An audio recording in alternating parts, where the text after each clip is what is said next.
নমস্কার বন্ধুরা, আমি তোমাদের সকলের প্রিয় গল্পকার। আজ আমি তোমাদের জন্য নিয়ে এসেছি এক বিশেষ ধরনের গল্প।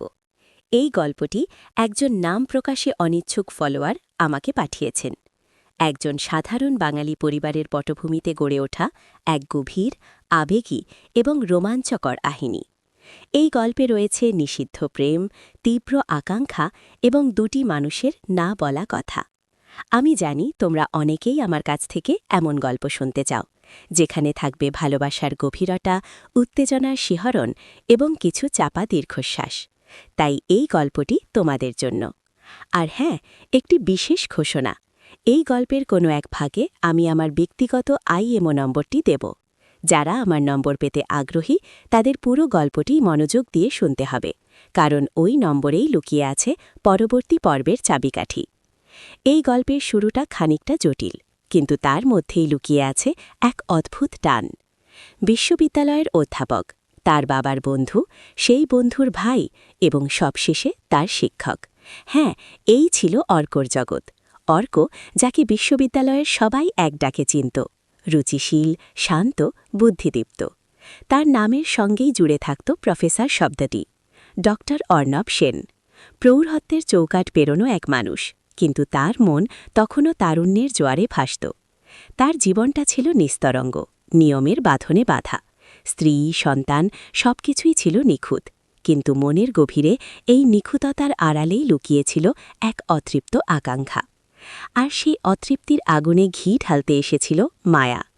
মায়া অর্কর বাবার বন্ধুর ভাইয়ের, ধরে নিন প্রফেসর অর্ণবের কাকাতুতো ভাই, ধরা যাক তার নাম অরিন্দম, শিক্ষক। কিন্তু গল্পের আসল মোড় আসে যখন মায়া অরিন্দমের বিশ্ববিদ্যালয়ের ছাত্রী হিসেবে অর্কর সান্নিধ্যে আসে। অরিন্দম তার নিজের পেশায় প্রায় অনভিজ্ঞ, কিন্তু ডক্টর অর্ণব সেনের বিশ্বস্ত। অর্ণব, যিনি তার বাবার বন্ধুর বিপদে পাশে দাঁড়াতেন, সেই সূত্রে অরিন্দমের শিক্ষাজীবনেও তিনি ছায়া ফেলতে শুরু করেন। অরিন্দম তার নিজের পড়াশোনা শেষ করে নিজের কাকা, ধরে নিন অর্ণবের বাবা, অনুরোধে ছোট ভাইয়ের অর্ণবের বিশ্ববিদ্যালয়ে অস্থায়ী শিক্ষক হিসেবে যোগ দেয়।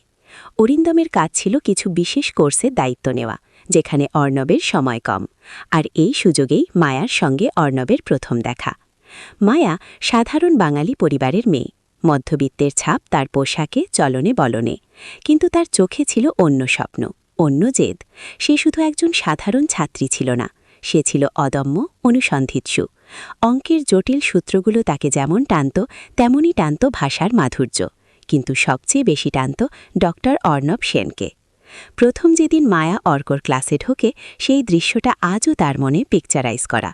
অর্কর কণ্ঠস্বর গম্ভীর অথচ স্বপ্নময়, তার চোখের দৃষ্টি তীক্ষ্ণ, কিন্তু তার গভীরে যেন এক নরম অনুভূতির আভাস। তিনি যখন বোর্ডে অঙ্ক কষতেন, তখন তার প্রতিটি রেখা, প্রতিটি চিহ্ন মায়ার মনে এক অন্য অনুভূতি জাগাত। মনে হতো এই মানুষটি শুধু একজন অধ্যাপক নন, তিনি এক জ্ঞানের ভাণ্ডার, যা থেকে সে আজীবন তৃষ্ণা মেটাতে পারবে। অর্ক নিজেও মায়াকে লক্ষ্য করেছিলেন। তার মতো এত প্রতিভাবান, এত চঞ্চল ছাত্রী তিনি খুব কমই দেখেছেন।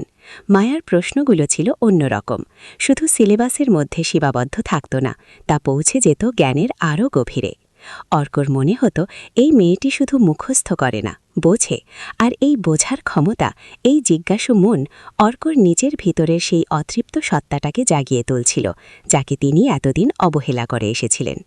তাদের প্রথম মুখোমুখি সাক্ষাৎ ঘটেছিল যখন মায়া একটি প্রেজেন্টেশন দিতে এসেছিল। অর্কর চেম্বারে, সেই শান্ত স্নিগ্ধ পরিবেশ। অর্ক চেয়ারে বসেছিলেন, চোখে মোটা ফ্রেমের চশমা। মায়া কাঁপতে কাঁপতে ঢুকল, তার হাতে প্রেজেন্টেশনের ফাইল। অর্ক যখন মায়ার দিকে তাকালেন, মায়ার মনে হলো তার হৃদস্পন্দন বেড়ে গেল। অর্কর দৃষ্টিতে কোনো রূঢ়তা ছিল না, ছিল এক অন্যরকম আকর্ষণ। তিনি হাসলেন, সেই হাসি মায়ার মনে এক নতুন ঝড় তুলল। বসুন মায়া, অর্কর কণ্ঠস্বরে ছিল এক অদ্ভুত মাদকতা। মায়া ধীর পায়ে এগিয়ে এসে বসল, তার মনে হচ্ছিল সে যেন কোনো স্বপ্নের দেশে চলে এসেছে। অর্ক তার বিষয় নিয়ে কথা বলতে শুরু করলেন। মায়া মন্ত্রমুগ্ধের মতো শুনছিল। অর্কর প্রতিটি শব্দ, প্রতিটি ইশারা তাকে অন্য জগতে নিয়ে যাচ্ছিল। যখন প্রেজেন্টেশন শেষ হলো, অর্ক বললেন, খুব ভালো, তোমার উপস্থাপনা, তোমার ভাবনার গভীরতা, আমি মুগ্ধ। মায়ার কান লাল হয়ে উঠল, তার মনে হলো সে যেন পৃথিবীর সব সুখ আজ এক নিমিষেই পেয়ে গেল।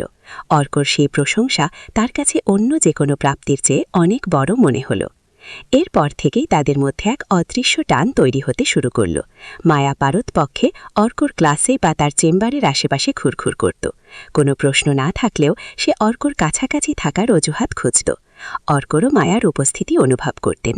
তারও মন চাইত মায়ার সঙ্গে একটু বেশি কথা বলুক, কিন্তু তারা দুজনেই জানত এটা ঠিক নয়। অর্ক বিবাহিত, তার পরিবার আছে, আর মায়া তার ছাত্রী। এই সম্পর্ক সমাজের চোখে ঘোরতর অপরাধ। তবুও মন মাঝে মাঝে অবাধ্য হয়ে যায়। নিষিদ্ধের টান যে বড় তীব্র। মায়া যখন অর্কর দিকে তাকাত, তার মনে হতো অর্কর চোখেও সেই একই আকুলতা। অর্ক যখন ক্লাসে মায়াকে দেখতেন, তার মনে হতো আজকের দিনটা যেন আরও সুন্দর। একদিন অরিন্দম, অর্ণবের ভাই, বিশ্ববিদ্যালয়ে আসেন। অরিন্দম, যিনি নিজেকে অর্কর ছায়া মনে করতেন, তিনি অর্কর জীবনে মায়ার প্রভাব আজ করতে পারেননি। কিন্তু অর্কর স্ত্রী মিসেস সেন, তিনি সব বুঝতেন। তার মনে এক অজানা ভয় কাজ করত। তিনি জানতেন তার স্বামীর মন মাঝে মাঝে অন্য কোথাও ঘুরে বেড়ায়। তিনি অর্কর পরিবর্তনগুলো লক্ষ্য করতেন। অর্কর রাতের ঘুম কমে যাওয়া, তার চুপচাপ বসে থাকা, সবকিছুই তার মনে এক সন্দেহ তৈরি করত।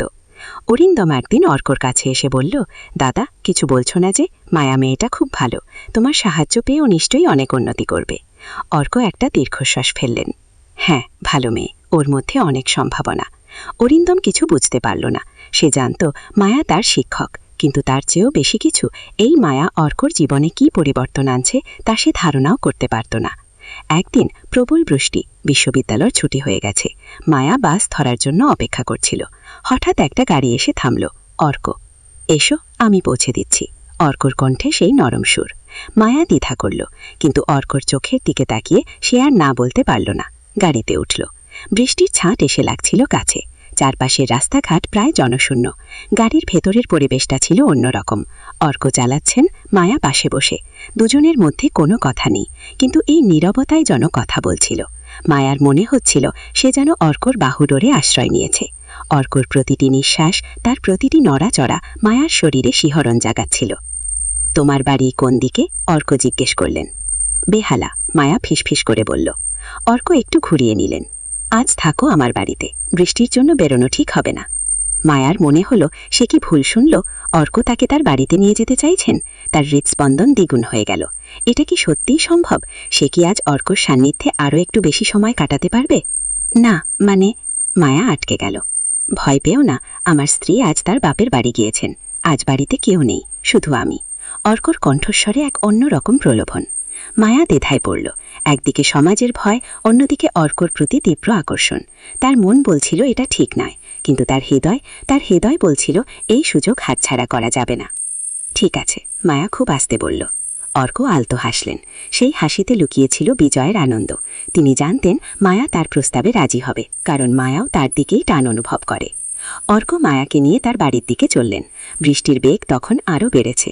গাড়ির কাছে বৃষ্টির ফোঁটাগুলো মিলেমিশে একাকার হয়ে যাচ্ছিল, ঠিক যেন মায়ার মনের ভেতরটা তোলপাড় করছিল। অর্কর বাড়ির কাছে এসে অর্ক গাড়ি দাঁড়ালেন। এসো। অর্ক মায়ার হাত ধরলেন। মায়া কাঁপা কাঁপা হাতে অর্কর হাত ধরল। তার মনে হচ্ছিল সে যেন এক অতল সমুদ্রে ঝাঁপ দিতে চলেছে। বাড়ির দরজা খুলে ভেতরে ঢুকল তারা। সুন্দর পরিপাটি করে সাজানো, কিন্তু এই মুহূর্তে মায়ার সেদিকে কোনো খেয়াল নেই। তার চোখ শুধু অর্কর দিকে। অর্ক দরজা বন্ধ করলেন। তারপর ধীরে ধীরে মায়ার দিকে ঘুরলেন। তাদের দুজনের মাঝে এখন মাত্র কয়েক ফুটের দূরত্ব, কিন্তু এই দূরত্ব যেন 1000 মাইল লম্বা। অর্কর চোখে এক তীব্র আকাঙ্ক্ষা, মায়ার চোখে ভয়, উত্তেজনা আর অদম্য প্রেম। অর্ক আলতো করে মায়ার মুখটা তুলে ধরলেন। তার আঙুলগুলো মায়ার গাল ছুঁয়ে গেল। মায়ার শরীরে বিদ্যুৎ খেলে গেল। সে চোখ বন্ধ করল। মায়া, অর্কর ফিসফিসানি। মায়া অর্কর বুকে মুখ লুকালো। তার শ্বাস ভারী হয়ে আসছে। অর্ক মায়াকে আরও কাছে টেনে নিলেন। তার বুকের উষ্ণতা মায়ার শরীরে ছড়িয়ে পড়ল। মায়া কিছু বলতে চাইল, কিন্তু কথা বেরোল না। অর্ক মায়ার চুলে হাত বুলিয়ে দিলেন। কিছু বলতে হবে না। তারপর সেই মুহূর্ত এলো। অর্ক মায়ার ঠোঁটে নিজের ঠোঁট রাখলেন। এক দীর্ঘ গভীর চুম্বন, যে চুম্বনে লুকিয়েছিল সব না বলা কথা, সব চাপা আকাঙ্ক্ষা, সব নিষিদ্ধ প্রেম। মায়ার শরীর যেন অর্কর ছোঁয়ায় গলতে শুরু করল।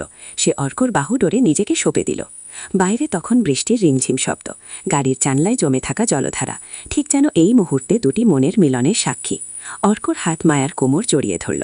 মায়ার হাত অর্কর পিঠে। তাদের নিঃশ্বাস একসঙ্গে মিশে গেল। অর্ক মায়াকে আরও নিবিড়ভাবে জড়িয়ে ধরলেন। তার মনে হলো সে যেন জীবনের শ্রেষ্ঠ মুহূর্তটি পাচ্ছে, যে মুহূর্তের জন্য সে এতদিন অপেক্ষা করেছে। মায়ার মনে হলো সে যেন এক স্বর্গের দ্বার খুলে ফেলেছে। হঠাৎ দরজায় টোকা পড়ল। কে এই অসময়ে? দুজনেরই শরীর হিম হয়ে গেল। অর্কর মনে পড়ল তার স্ত্রী তো বাপের বাড়ি, তাহলে কে? তারা দুজনে ছুটে গিয়ে দরজার কাছে দাঁড়ালো। অর্ক দরজার কাছে চোখ রাখলেন। বাইরে দাঁড়িয়ে। এখানে গল্পটি শেষ হচ্ছে। গল্পের পরবর্তী অংশ শুনতে কমেন্ট করুন এবং চ্যানেলটি সাবস্ক্রাইব করুন। আপনার প্রতিক্রিয়া পেলে আমি এই রোমাঞ্চকর কাহিনীর দ্বিতীয় পর্ব নিয়ে আসব।